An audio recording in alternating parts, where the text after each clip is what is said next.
Bago ang lahat, sinabotahe di umano ng Thunder yung San Antonio para hindi lalong lumakas. Dahil dati yung Dallas nakapasok ng finals noong 2024. Prior sa taon na yon, nagkaroon kasi ng transaction ang Thunder at Mavericks. Ito yung si Derek Lively kapalit si Cason Wallace noong 2023. Meron din naging transaction ang Knicks at Thunder. Pinili ng Knicks sa draft noong 2024 si Keyshawn George. Tapos tinrade nila sa Wizards kapalit ni Dillon Jones. Na ang ginawa pa ng Knicks, tinrade din si Jones papuntang Thunder kapalit ang 5 future second round pick. Kaya nakagawa pa rin ng mga trade itong Knicks tulad ng pagkuha kay Jose Alvarado noong nakaraan deadline. Bumalik din naman itong si Dillon Jones dito sa Knicks, nag-champion pa. Isa pa doon sa mga nakaraang taon kung sinong team ang meron transaction dito sa Thunder, siya yung nagiging contender. Lalo na ngayong off-season, meron ng Detroit at yung Hawks. Mukhang pinalakas ulit ng Thunder yung team dito sa East tulad ng Atlanta Hawks dahil binigay nila si Lu Dort at si Aaron Wiggins kaya loaded yung Atlanta. Kaya pa nilang kumuha ng player. Sa nakaraang transaction pa kinuha ng Thunder or inopera nila si Spencer Jones. Na ang ginawa naman nitong Nuggets, tinapatan din yung kontrata kaya nahuli di umano sa trap ng OKC na over sa tax apron at hirap silang ma-retain yung ibang player, delikado pang hindi makuha or ma-retain din si Watson. Kaya pa pinabura ng OKC ang Atlanta Hawks sa mga transaction dito sa East dahil nasa Spurs ang first rounder ng Atlanta sa 2027, isa sa mga holy grail na draft picks. Mapupunta kasi talaga sa San Antonio yung draft picks na yon dahil galing yon sa DeJounte Murray trade at kapag mababa ang ranking ng Atlanta Hawks sa susunod na taon, mapupunta lang din sa San Antonio at pwede silang makakuha ng another top player. Naging top 6 ang Hawks last season, expected pa rin na magiging playoff contender sa susunod na season dahil lumakas yung Atlanta based sa lineup. Merong mga missing piece player ang Atlanta Hawks kaso wala silang legit star player. Si Johnson ang kanilang all-star pero kung siguro na-retain nila or nakakuha pa sila ng isang legit superstar, malamang sila yung top contender ng East. Kung titingnan pa yung lineup ng Atlanta Hawks pang playoffs dahil kalimitan ng mga player nila or karamihan ng mga player nila two-way player or mga defensive player. Bukod lang siguro sa kanilang star player. Magkakaiba sila ng position pero halos magkakapareho naman sila ng role sa dati nilang mga team tulad ni Lu Dort, Dyson Daniels, Alexander Walker at ibang mga player na nakuha pa nila. Yung ibang team kulang ng missing piece player, itong Atlanta Hawks kulang ng star player. Si Kuminga kasi piling superstar lang yun. Sinabotahe di umano ni Sam Presti ang San Antonio at Nuggets nitong off-season. Meron pa kasing isang holy grail na draft picks ang San Antonio nasa Boston Celtics para naman sa 2028. Ito yung naging kapalit dati kay Derek White na pwedeng iswap ng San Antonio ang kanilang first rounder sa Boston kapag nakita nilang mas mataas sa draft board ang Celtics. At basta hindi lang tatapat yung draft picks ng Boston sa number 1. Ngayon napapansin din ng ibang mga fans na para nagkakalat si Jason Tatum dahil lagi niyang pinatatamaan si Jaylen Brown. Pero wala namang sinabing masama si Tatum. Ginagawan lang talaga ng issue na kulang sa karir niya.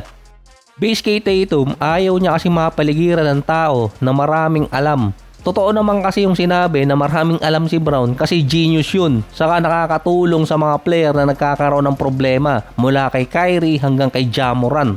Malamang pressure din tong si Tatum na manalo sa Boston next season dahil first time niyang siya ang number 1 player at walang kahati. Kapag hindi siya nanalo next season, babanatan sigurado siya ng mga insider, commentator at writer na mas better na iniwan si Jaylen Brown. Makakaapekto yun sa karir niya.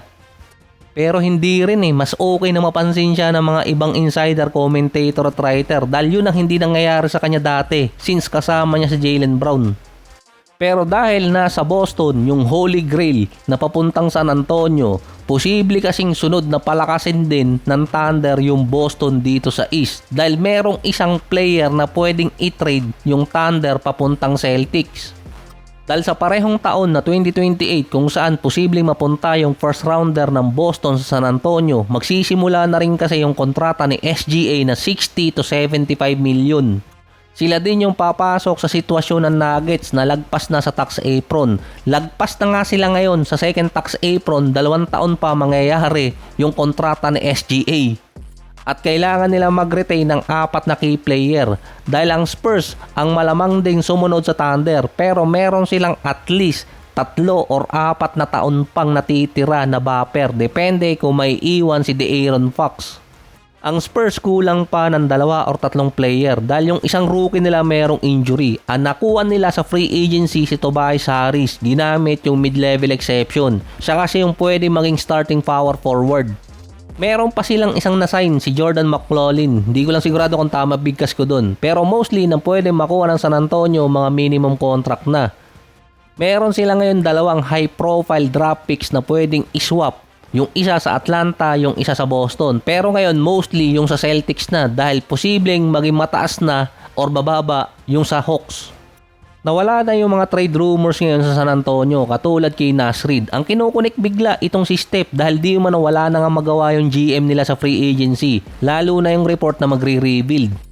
Kaya nga sumuko na lang si Steph. Si Daniel Gafford nag-iintay pa ng trade mula Dallas. Kailangan pang magbitaw kasi ng player ng Dallas na base sa report, hindi nagmamadali ang Mavericks na mag-trade agad. Yung mga missing piece player o role player nasa Atlanta Hawks ngayon, parang inipon nila lahat kaya kulang lang doon ng superstar na isa.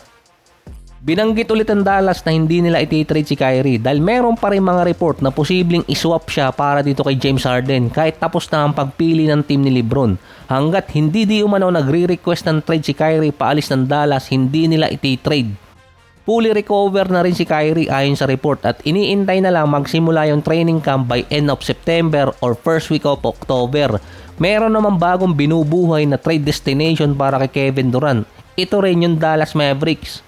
Nakaribal din sa West ng Houston na parang imposibleng ibigay na lang ng Rockets si KD. Ang trade proposal doon, pwedeng ibigay ng Dallas si PJ Washington, Caleb Martin, Max Christie, Derek White, 2 second rounder at 2 first rounder.